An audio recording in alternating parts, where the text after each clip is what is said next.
Monsieur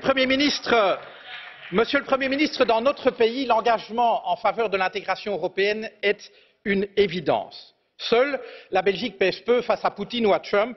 Elle n'est pas de taille à faire face aux défis climatiques ou au pouvoir des multinationales.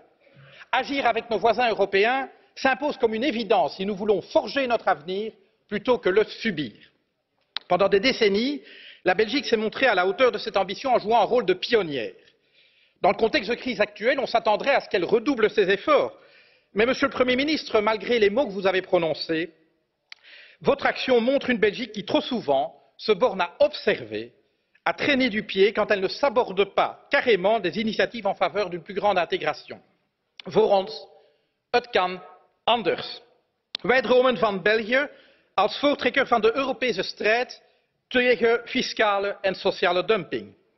Een België dat samen met Europese partners aan multinationals maximale transparantie oplegt.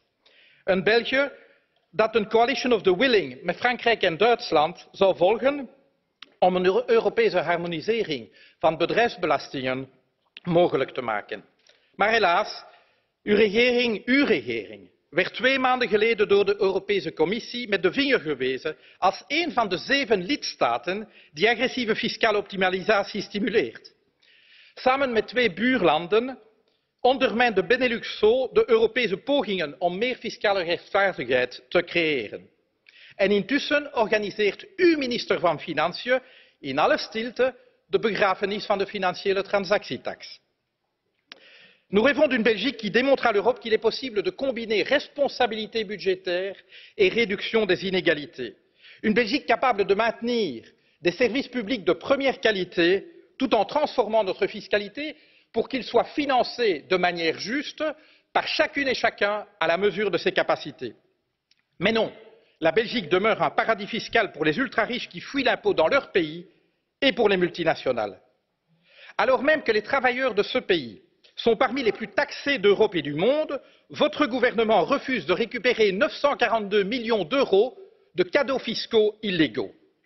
Dans le même temps, la qualité et l'accessibilité des services publics se dégradent, la sécurité sociale et la justice, piliers essentiels de notre vie en société, deviennent les variables d'ajustement de votre stratégie. Wij dromen van een België als koploper van de ecologische transitie. Want daar ligt de sleutel van onze welvaart en die van de toekomstige generaties. Hier de duurzame oplossingen uitvinden en toepassen, in plaats van op de rest van de wereld te zitten wachten. Werken aan een energieonafhankelijkheid van Europa, om niet meer te steunen op gas uit Rusland en olie uit Saoedi-Arabië. Dat zijn uitdagingen die Europese burgers kunnen enthousiasmeren. Maar helaas, België verloor alle geloofwaardigheid door zonder klimaatplan naar de Parijs Klimaatconferentie te gaan. U verzamelde ezelsoren van de Europese Commissie door te weinig ambitie inzake klimaat, luchtkwaliteit of de groeiende files. Onze buurlanden zijn bezorgd over ons koppig openhouden van stokoude kerncentrales aan onze grenzen. En vorige week nog bleek het dat uw overheid insecticiden wil blijven toestaan waarvan het bewezen is dat ze dodelijk zijn voor bijen. Nous rêvons d'une Belgique à la hauteur du défi de l'asile et des migrations. Une Belgique qui soutient le Parlement européen pour mettre un terme à ce système insensé de Dublin. Une Belgique solidaire des États membres aux frontières de l'Europe, laissés seuls face aux défis migratoires. Une Belgique qui accueille et intègre celles et ceux qui frappent à nos portes dans le besoin. Mais non, vous préférez collaborer avec le dictateur soudanais pour lui renvoyer des personnes qui fuient l'enfer.